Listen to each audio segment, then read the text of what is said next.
I'm going to go through some examples today about graphing trigonometric function with transformation.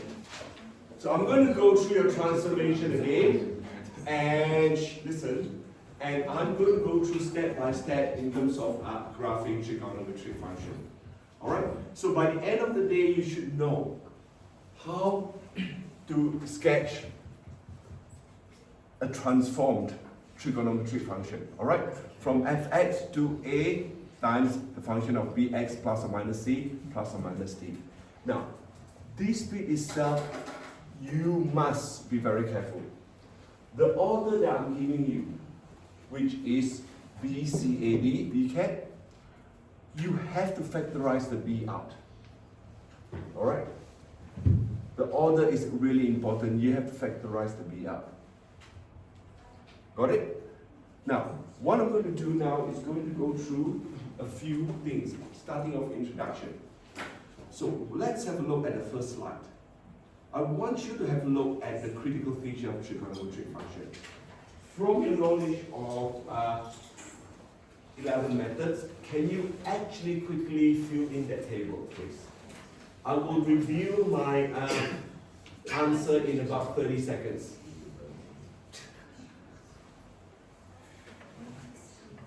So I'm not going to explain what equilibrium is, I'm not going to explain amplitude, I'm not going to explain period. I'm just going to let you do it.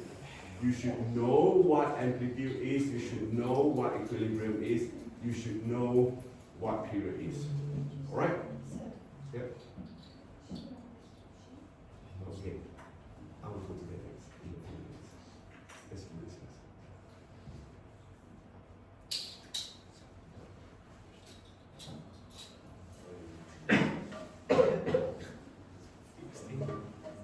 Alright, let's start. Now, equilibrium. Let's have a look at this graph. So equilibrium is the midpoint between the two peaks, right? So if you know one peak and the other peak, that would be the equilibrium. So in this case, the equilibrium for this is 0. Thank you very much. So everyone should be 0. Is it, or is it y equals 0? Oh, yeah, it is y equals 0. It's actually that x is 9. So x equals to 0. All right? No, y equals to 0. That's correct. Now, what about the amplitude? Where actually is the amplitude?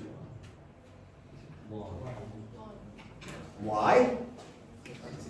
For sine and cos, because it's from the equilibrium to the peak. Right? Or you can look at it this way. Now, amplitude, there's no positive or negative, just give you the magnitude. The magnitude of the amplitude. Alright? Which is 1 for sine, 1 for cos. What about tan? Pi. Sorry?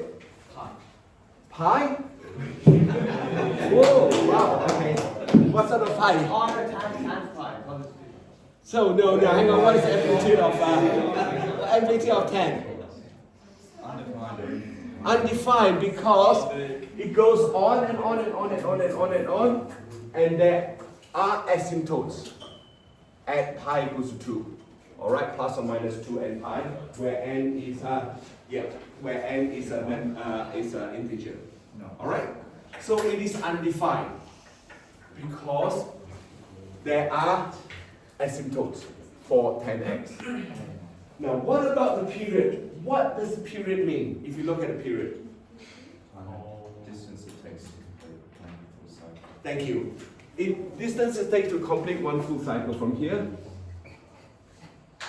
to here, or from peak to peak. Alright? So use something that you know, a defined point, to think about the period. So in this case, the period for sine x will be, what would it be? 2 pi. Cos x will be, and tan x will be, good. So this will be just a revision from your 10 methods. Alright? Why I say that? Because if you look at this, recall when you got a angle going through the circle. Alright, it goes on and on and on and on. When it goes back from one point back to the other, that is 2 pi, which is 360 degrees. Whereas for the next one, for tangent, you can see that it is pi because it goes from here all the way up when it starts again. Back, up, starts again, back, up, starts again. So it is pi, it's 180 degrees. Alright? Order of transformation, let's talk about this. Order of transformation, what we're going to do is we've got a function fx, where there's sine, cos, or tan. Now, this one that I've gave you apply to all the transformation that you learn. Alright, not only for sine, cos, and tan. So what I've done is I've color-coded A, B, C, and D. Now, whatever is inside the function B and C, it only affects the x coordinates. Alright? Outside the red bit A and D affects the y coordinate. So let's think about what does it mean. So it could be just fx equals to A times fx. That's it. That is one transformation. It could be a combination of A times f of bx. Or could be a combination of A, fx plus d. So on and so forth. So there are lots of combination. Yes? You put C and D. Oh, it's A and D, sorry. Please change it. That's A and D. Only affects the y coordinate. A and D, my fault. A and D. It's my typing. Alright? So, now you think about, hey, listen. When you're looking at dilation. So dilation means if this is the original curve. So it could dilate as in from this point to this point, there is a multiplication factor, x. Or from here to here, whatever. So you need to think about the dilation parallel to the x-axis. Now, when it is x, it's actually a factor of 1 over b, and that's a period. Sine and cos is 2 pi over b, and then is pi over b. So you need to think about what b is, the period. Now, if b is less than 0, then reflects about the y-axis, because you are doing it this way, right? If x is positive, if you change it to negative, this is the y-axis, you reflect that way, right? So think about my hand, my palm. From my palm to the back of my hand, all right?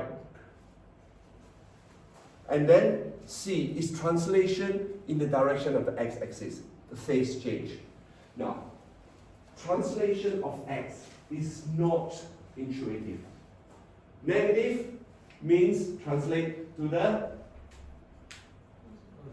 positive direction of the x-axis. Positive is translated to the negative direction of the x-axis. Alright?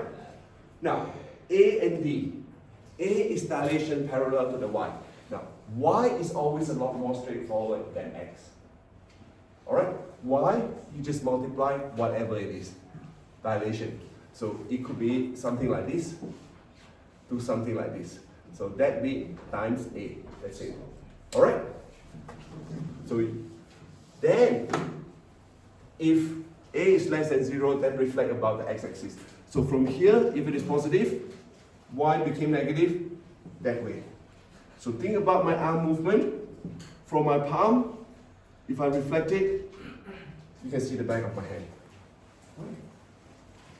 Now, D is translation in direction of the y-axis. That's equilibrium. That is, to me, that is probably the most straightforward, because you know it's up and down straight away. That's it, nothing else.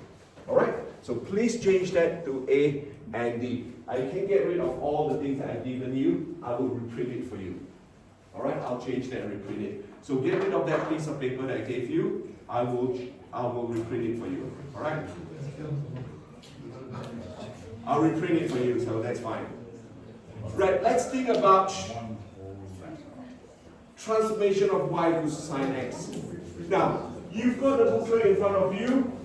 The next bit, I am not going to, actually, you've got the booklet in front of you. Can you actually work on the sketch, the first bit?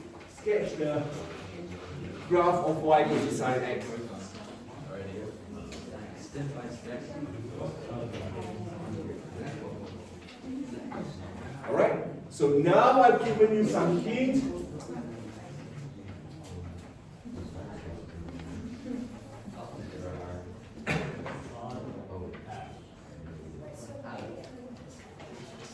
It's because of the typing error. I will redo the typing. I'll redo it. I like things to be perfect. Sorry. I'm a little bit of a perfectionist in a way. See you. Yeah. It's not do it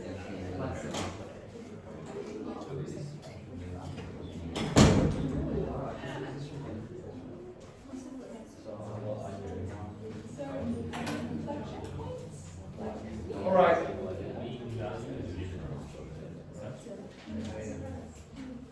Now, what you're looking at is the mean value, which is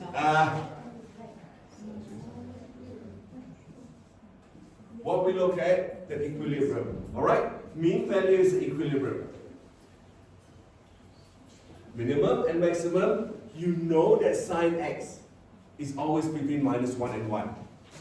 The amplitude from the mean value or the equilibrium to max or mean is 1 and the period is 2 pi. Alright? So now, what you think about is the inflection point. Inflection point, you will learn a lot more about inflection point in methods later this year, is where the curvature change. Alright? The curvature change from here, we call this concave down to concave up. Alright? That's the point of inflection. So what we're going to do is at this point, I will show you where the point of inflection is on the graph. And then to make life a little bit more straightforward for yourself, think about where y is plus or minus half. Alright? So you know y is half here, you've got the two defined points. That's why we've got this in front of you. Now, what I've done is the point of inflection in this case, all of them is actually at the x-axis. Alright, where y equals to 0. And then point where y is plus or minus half are these points, which is sine of pi over 6. Alright, and 5 pi over 6. Remember your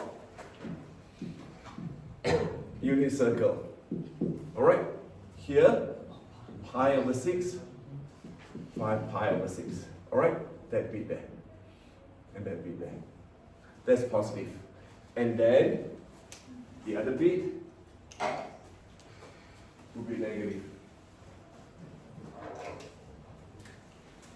Alright. Negative. Negative. So, Yes? why like 2 pi's and pi is the inflection points rather than 2, where the actual turning points? That is not. The point of inflection is when the curvature changes. So we've got, alright, you will learn this a bit more. Point of inflection is when you change from, this is called concave down to concave up. Alright, that's the point there where there's a curvature change. Alright. Okay, it's not, that is not the point of inflection. This is the point of inflection. You will learn a little bit more in calculus later. Alright? So now you've got that. I've plotted all the points and you know that it looks something like this. Alright, listen. The reason I did not repeat all this again is because I know that within one cycle, this will come over to here. Correct? It will be translated over to here. And same with this point, these 2 points. So you know that this point, after 2 pi, it will be there. So once I've defined all 4 points, it's pretty much straightforward, you know that you're adding another 2 pi to that. Right? So this is how you plot y equals to cos x. Sin x, not cos x. Sin x. Wait, so All right. what is the last point of the column box say? That is 3 pi and that's 0. Like in the box. 4 pi over 6 minus half. What I want all of you to do is think about what I've done here. Don't manually copy it down, please. Just think about what I'm showing you. You've got things in front of you. You can work through it at home. All right? I want to show you how I do it first. And you've got time to do it. Now here, not going to say too much except I would like you to think about a few thoughts. It's in front of you. You could read it. So what you need to do is identify the starting point. Just now, the inflection point. The first inflection point will be 0, 0. Because when x is 0, y is 0. Alright? So once you've started off with that, you know that you can go on to 2 pi. That will be 0. Right? So you know what's happening, and you know up and down. In the middle of it, there will be pi, 0 as well. So you have, once you've got 2 points, it's pretty much straightforward. You can look for the other points, the other point of inflection. Right? That's important. Now, identify the period, 2 pi over b, this time b is 1. And then think about the mean value, y equals to d. Alright? So all these are important features for you to know. And then the amplitude. Think about where's the local maximum and local minimum.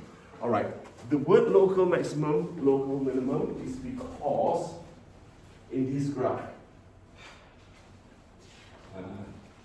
we've got maximum here, maximum here, maximum here, maximum here. So locally, this is local maximum, this is local minimum. Alright? Later in calculus, you will learn the difference between a local minimum and a global minimum. Not yet, you'll do it later. Right? Now, using the amplitude, think about this. These 2 points. If A is greater than 0, then the wave should hit maximum point first. From here, it goes up first. If A is 0. But then if A is negative, yeah, it will go this way. Therefore, it's minimum. So those 2 points is important. So now here, the 5th point, to maximize the accuracy of your graph, work out this point.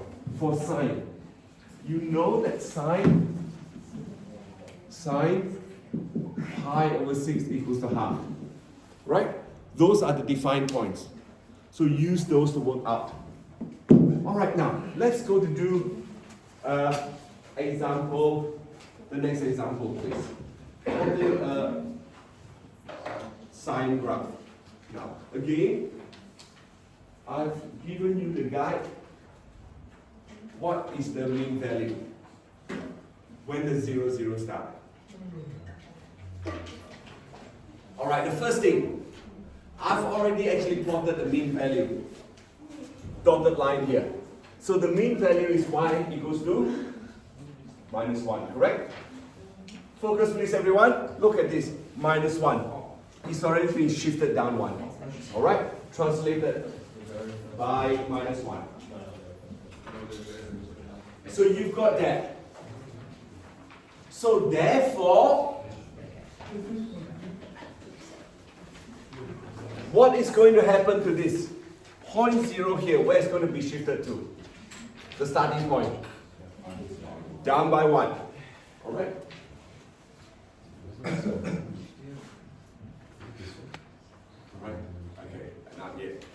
The period is the same, 2 pi, there's no change in period.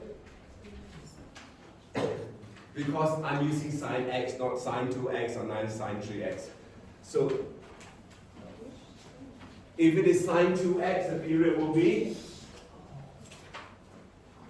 pi. Alright, because it's 2 pi over here. Point of inflection is y and y equals to 0. Amplitude. This time, what is amplitude going to be? Half. Very good. And then you can look at the maximum minimum value. Now, what I want to do is concentrate on the last box. What I've done here is wrote down what is supposed to happen to the y-coordinate. You know that this is still sine x. You're not changing anything about x, correct? Yeah? You're not changing anything about x. But you are going to change y. Because half times the original value, take away 1. That's your y. Got it? Yeah? So think about it. You have got nothing. There's no operation on x. You are not changing anything about x. So the x original value is pi over 6. But the half here is actually y times half times the original y coordinate, take away 1. Alright? So that's your transformation. Half, the y coordinate is half times half, take away 1. That will be your new y coordinate. So look at what is given to you in terms of the transformation and then apply it to either x or y. There will be situations where you need to apply the transformation of x and transformation of y. Alright? Like I say, transformation is not the most intuitive, especially for a trig function. So I do need to go through it a bit more carefully. If I can't finish today, I will continue tomorrow. Alright? It's no rush.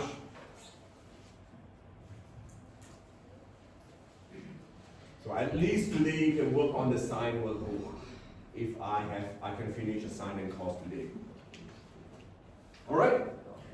So let's think about what I've done. I've just plotted all the points and join them together. See here, we don't have arrows at both ends. It's because we have specified the domain to be minus pi to 3 pi. Now, one of the words that you're going to be really conscious of, especially when it comes to, have you done function in methods? So you know the difference between domain and range. Okay. Domain applies to the x value and range applies to the y value. Alright? Done that.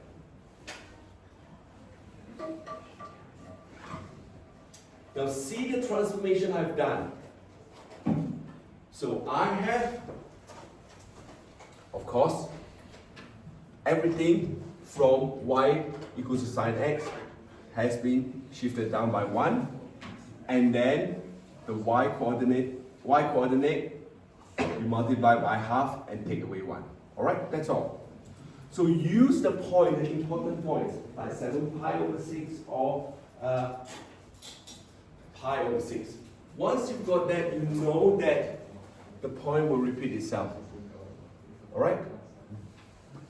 It's a wave.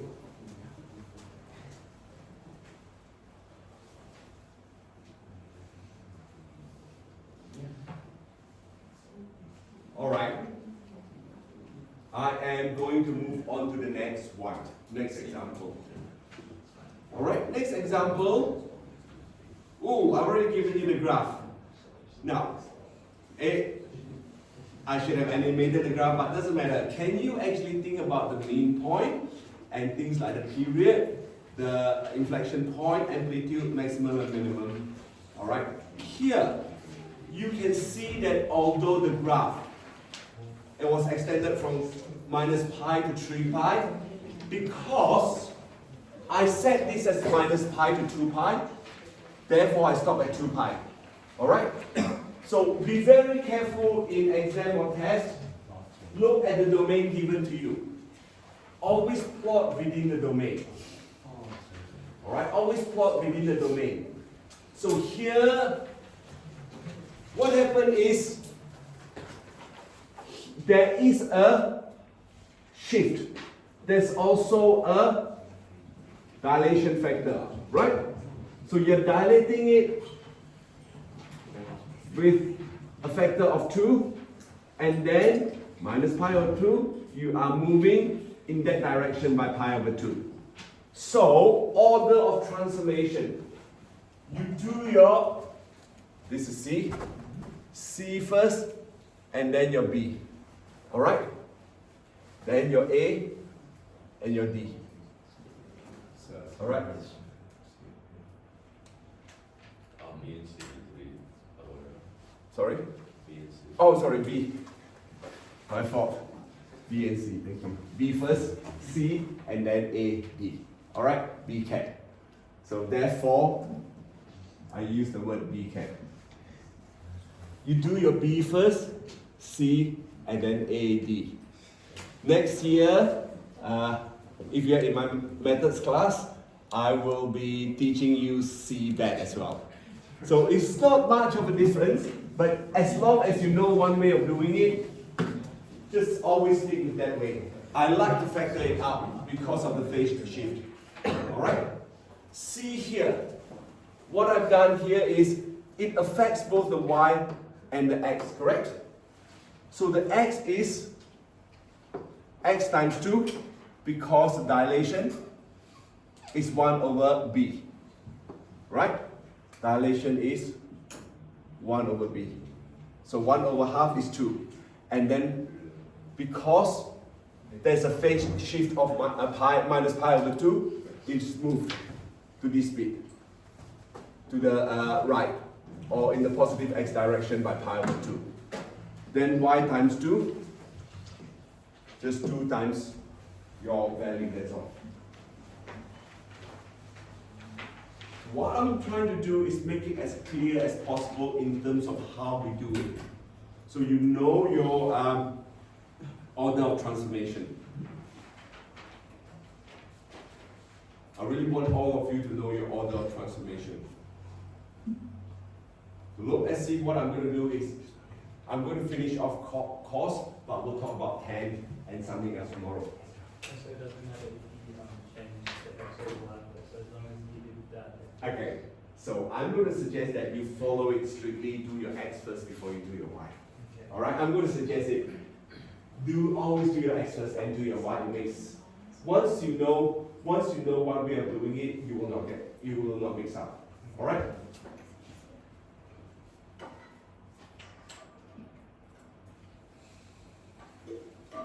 Yeah, my suggestion is always do your x first, then you do your y.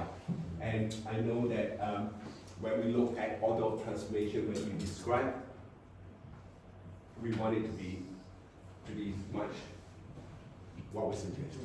Alright? Now, let's look at the next one, which is cos, transformation of y equals cos x.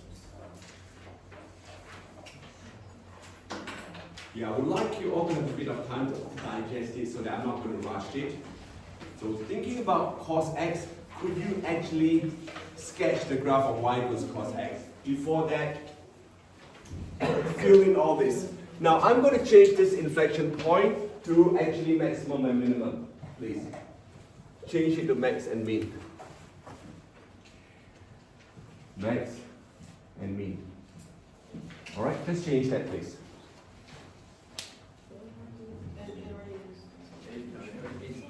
I mean, it doesn't matter. If you want to do your inflection point, that's fine. But the way I did my solution, I did my maximum and minimum point instead. Alright, I think? Yeah, I did change it to maximum and minimum point instead of the inflection point. So it's just maybe slightly different way of approaching it. It doesn't really matter. You can think about the inflection point, which is where, in this case, it occurs along the equilibrium. Now, yes? For the sine graph, so you put like points at sine 30. Do you have to do that? Do you have to like have the exact point at sine 30 for each and every graph? If you have the grid, yes. In the test. Yes, if you have the grid, yes, of course. So look at the grid I've given you. It's exactly you know where the sine 30 is, right? Pi over 3. But are they going to check I would say- like on every specific point? Oh yes, Oh yes. Yes. If you're given a grade, yes, of course. If you're not given a grade, of course. Okay. Listen. What I'm doing now is actually plotting. Hey, I am doing plotting and graphing, which means it's important to know where the exact points are. Not that I draw it very accurately. I'm not a good artist. Alright. I mean, all I can say is when I used to play Pictionary with all my friends, nobody wants to be in my team because I can't draw. You're a good kid, bro. I'm not a good artist at all. I don't like.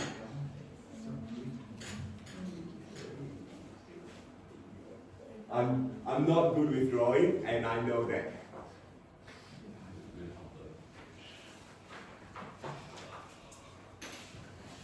Alright, so I've got all this. You know the mean value, the maximum value, the points, and therefore you could draw it. You know the starting point when x equals to 0, y is 1. Alright? So 2 pi is 1. So you know those 2 points, and you know minus 1 will be pi. So once you've got that, if you do not have the grid, then sketching is fine. But when you're sketching something like this, if you don't have a grid, please don't sketch it this way. Alright? That is not a sine wave. Alright? Make sure that it's sort of like equally spaced out between the periods so that I can see it clearly. Alright? So this is what you do in terms of a cos wave. So you can see that from here, the original graph I've given you. Cos x, sine x, start off with the origin, right? When x is 0, y is 0. Whereas for cos x, x is 0, y is 1. Alright, now, can you actually see that cos and sine, there's actually a phase shift of pi over 2. That's all. From this point to that point, or that point back. That's it, that's a phase shift. So therefore, you know from what I've shown you, this is theta, this is pi over 2 minus theta, sine theta equals to cos pi over 2 minus theta. So that's your phase shift. Now what I've taught you about auxiliary angle tomorrow, we'll look at it and we will actually apply that to sketching some graph. That's tomorrow's work. So where am I? I'm back to here. Alright? Now this bit here, I'm going to ask you all to read it very carefully. But what you need to think about is what is the starting point. Alright? So this time is slightly different from your sine curve. You need to think about the local maximum and the local minimum. Alright? So if A is positive, the starting point of 0, 1 will be a maximum, local maximum. But if you flip it over, alright, if A is minus, is the minimum, the starting point. Got it? Yeah? If I had time, I would have asked you to use your class back report. But I really haven't got a lot of time at this case, since you've done it in methods. Now, think about then the period, same as sine. Now, you've got local minimum, local maximum, so you know where it is. Think about the point of inflection where it crosses the equilibrium. And then, now, because you know that cos 60 or cos pi over 3 is half. So if you know where half is, you can define those points. Alright? Therefore, we look at cos 60. And let's go to the next bit, which is, this one is in your, it's not in your booklet, this one is in here. Alright, I deliberately did something a bit different from the booklet, which is a minus cos, showing you a reflection. So if you think about that, you don't have to change your cos x, do you? But you do need to change your y. there's no transformation applied to your cos. So you've got A and D. So pretty much straightforward, I've given you that equilibrium point. Yes? 3 minutes. All right, let me finish explaining this, okay? So, very quickly, what I've done here is show you the mean value and amplitude. The amplitude is now half because you're multiplying the y by half. Correct? Yeah? Got it? Happy with that? Maximum, minimum, you are going from 0, 1 to there. It's a minimum now. Because there's a reflection. Minus A. So instead of there, you're going down there. So you're going to go to minimum and then maximum. You know the period. You can work out the maximum and minimum, the inflation value. And here, this time is affecting the y only. John, you can go. All right. So it's affecting the y value only.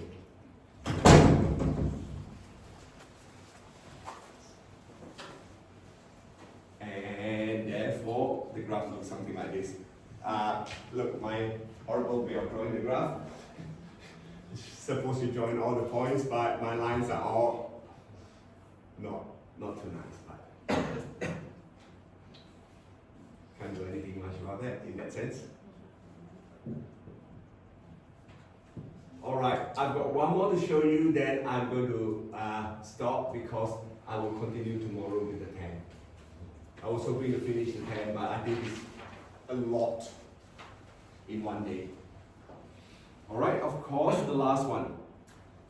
This time, there is a change again. Alright, the cost is in your, this one is in your booklet. This one is in your booklet. I don't know which page in your booklet, but it's in your course booklet. It's cos of 2 times pi minus pi over 4. X minus pi over 4. So you know that there's a phase shift. There is also a dilation factor. What is the dilation factor? Is 1, 2, 3, 4. 1 over 2, right? So, you could work it out. You could work out the period as well. Now, you know B is 2, alright? This is how you work out your period. You know B equals to 2, alright? And you know 2 pi over B is a period, is 2 pi over 2, therefore this time the period is pi. Alright, use that. You know B is over 2. And you can work backwards as well. If you don't know if you don't know B, you know the period, you can work backwards. We'll talk about that tomorrow.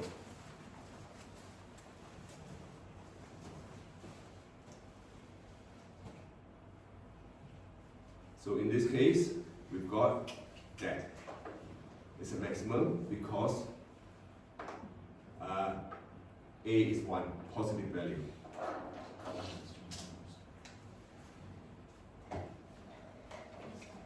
Alright. I may have, no, I did not, I did it correctly this time. I have to show you, I finished at 2 pi because I've given you the domain from minus pi to 2 pi. If not, you can go on and on and on and on. Alright? Because of the domain and because the graph is the axis is up to 3 pi, you should stop at 2 pi. And then you do know that the period is pi.